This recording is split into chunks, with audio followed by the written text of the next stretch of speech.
नमस्कार, मी सौरभ कोरटकर। आजची बात या खास बुलेटिनमध्ये आपल्या सगळ्यांचं स्वागत।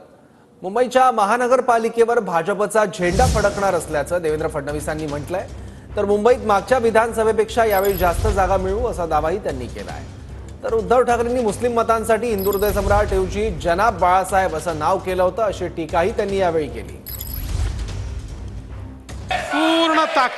पूर्ण ताकदीने आणि मुंबईच्या निकालाचं तर आशिषजी विश्लेषण केल्यानंतर मी आज सांगतो, विधानसभेतही आपण मागच्या वेळेसपेक्षा जास्त जागा घेऊ आणि महानगरपालिकेची निवडणूक कधी येऊ द्या, कधी महानगरपालिकेवर मुंबईच्या आपला भगवा फडकणार म्हणजे फडकणारच।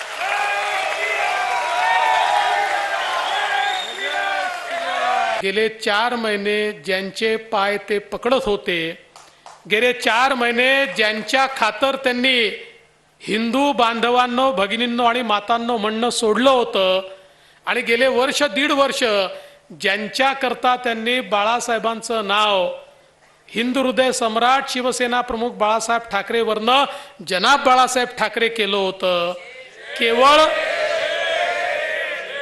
केवळ त्यांच्याच मतांवर त्यांनी हे अरिथमॅटिक जिंकलं आहे। पण हे विधानसभेतही चालणार नाही, हे महानगरपालिकेतही चालणार नाही आणि हे विधान परिषदेतही चालणार नाही।